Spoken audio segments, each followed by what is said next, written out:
Hello guys, and welcome back to Fox the Fox Report. This is the pre-match review that will be Leicester City versus Leeds United over at the King Power Stadium on Saturday at 7:30 a.m. Eastern Standard Time. Now, with Leicester City and Leeds United going back earlier this season over at Ellen Road in that match, I believe we started off very slow, not as quick as we needed to, not being the better side, not taking control. It was more so for Leeds. They had more chances, driving the ball up, and they had that free kick with Rafinha. And then from that time, we just do not see the ball whatsoever. He takes a shot, it goes right past the defense, right past Kasper Schmeichel, and they're up 1-0. But the way we were able to bounce back after that goal with Harvey Barnes taking that shot, curving it to the bottom right, that's where we began to pick up the pace more, play better. Then going into second half, we have more chances. Then we have that offside call with Adam Lookman. So yeah, a lot of bittersweet moments in that match where we just began to perform great late on in the game. Really wanted to see more, but time ran out, and then we end the match 1-1, each sharing a point. And typically during that time, not just against Leeds, it was more so we were asking ourselves, why are we performing very late on in the match? How come in the beginning we can't play, we can't find our feet? We don't know. But no, recently now with our match against Burnley, where we win 2-0, Vardy comes back, scores a goal, Madison as well. Just overall, possession-wise, we're definitely gaining more control, working the ball around. I can't express it enough. And the formation, the 4-3-3. Works perfectly. I think much better than the 4-2-3-1. Now with Vardy coming back, I don't know if that will work around him, if he has to try to suit himself in that formation, or perhaps Brendan Rodgers will try a different formation. Who knows? But definitely with that momentum going, the fact that we beat Burnley, 3 points once again, wanting to see more, we go into this match with Leeds United. Now Leeds, currently in the spotlight these past couple of days with the sacking of their historic manager, Marcelo Bielsa. The man who brought them out of the championship back into the Premier League. It took him 16 years to get back in the Premier League. So yeah, definitely a historic era comes to an end. And then now with the recent results, due to the 4-0 at home loss to Tottenham, making it 6 winless matches in a row, is what more so led to the departure of Marcelo Bielsa, but that didn't take for too long for them to find a new manager, and now Jesse Marsch, American manager, comes into the Premier League to coach Leeds United, and yeah, I don't know what he may bring, but looking at his previous positions as a manager, he was the manager of the New York Red Bulls, Red Bull Salzburg in Austria, and recently Red Bull Leipzig in Germany. So, who knows what he may bring, but looking at what's been going on recently with him coming to the club, in his press conference, and looking at the press conference prior to this match against Leicester City, the press are mostly asking him questions on more so really trying to see what he will bring to the club. What is his ambitions? What does he want to do? How is he going to fix? And it's more so just asking him questions like that, is it going to be a quick fix? Why do you believe that, you're suited for the job? And it was mostly like a lot of questions, really the spotlight shining on him, almost saying don't mess up. Because right now Leeds are in a position where they could be relegated if they keep losing matches. Definitely have to find a new system that could work for them, but more so reading more about Jesse Marsch and his approach to managing. I mostly hear about aggressiveness, and the first thing that comes to my head when I hear aggressiveness, I more so see press high, push high, and just all out attack.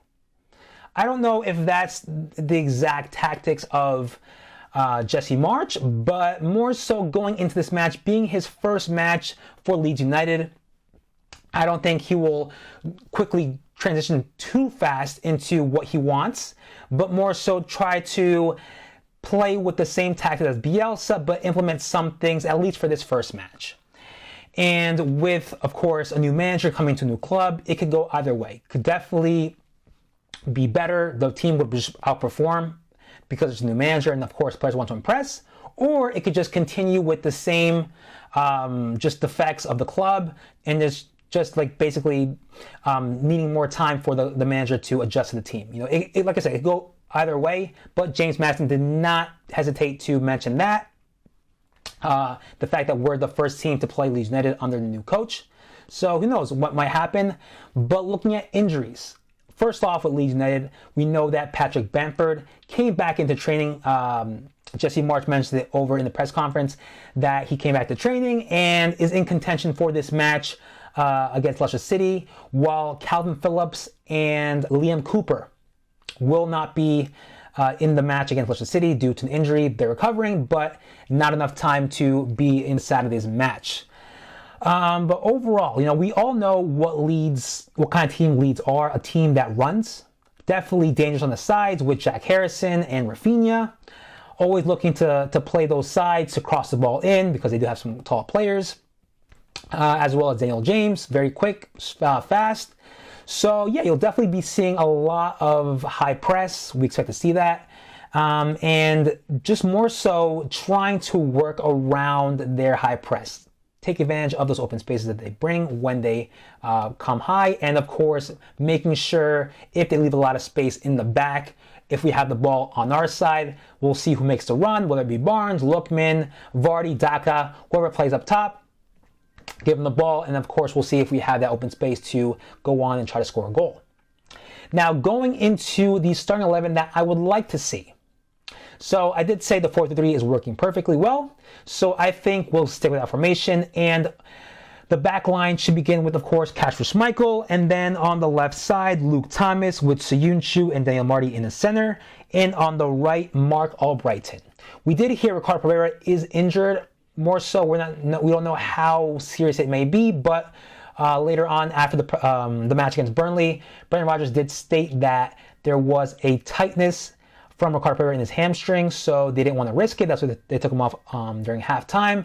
So, I mean, hopefully it's nothing serious, but they will evaluate to the last minute to see if he's available for this match, but I'm more so going with they're not going to risk anything. So they'll probably sit him out in this match. So that leaves me with Mark Albrighton taking the right back, and our holding midfielders on the left, Kingsbury Hall, and in the middle, James Maddison, while on the right, Wilfred Ndidi. Now, the reason I took off Tielemans instead of for Ndidi is the fact that, like I said, Leeds is a very quick team. They'll press high, they'll all go try to be part of the attack, and we need fast players to come back. And of course, with Kingsbury Hall on the left and Wilfred Ndidi on the right, that'd be perfect.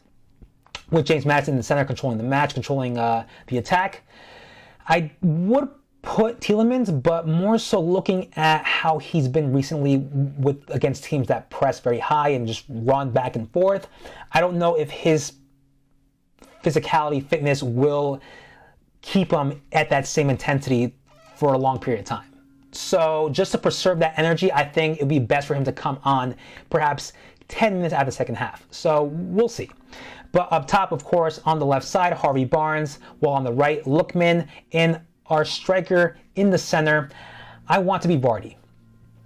I say that because Daka, I believe, has been playing numerous matches, of course, and definitely generating some positives from there. But now with Vardy back, we'll give him a rest and see how we can work around Vardy's new position if we decide to go with this formation and see how he does. But overall, yeah, I mean, there's nothing negative we can say from Daka. The fact that he had to fulfill that role while Vardy was out. So, just trying something new. But yeah, that is my predicted starting lineup. Let me know what you guys think. Of course, anything you want to say, just leave in the comment section below and I'll be sure to answer them. But overall, I mean, that's pretty much what I have for this pre-match review. Really nothing much to expect, but definitely a different side from Leeds. Since, like I said before, they've been having 6 winless matches in a row, and now with a new manager, it could go either way. So we should be expecting a much better performance now. And of course, with that momentum that we have, beating Burnley, Maddison, scoring, Harvey Barnes, getting more chances, crossing the ball, assisting Vardy. Everybody's momentum is definitely high and want to continue that for the future matches that we have. But yeah, that's all I have for this pre-match review between Leicester City and Leeds United. And I'll see you next time for the post-match review that will be hopefully once again another victory. But let me go first to my prediction my prediction. So the fact that they have a new manager now, they're going to be a little bit better. I say 3-1 Leicester. I'd say 3-1 Leicester. You know, it could go either way, but I feel as though, of course, in the beginning, it will be a little bit more 50-50. But I think later on in the match, we'll begin to hold our feet, hold our ground, and just take more control. And with the likes of Lookman, Barnes, Madison, Vardy, we'll be able to find the ball in the back of the net. So 3-1 to Leicester is my prediction. Let me know what you guys think about that, and I'll see you next time.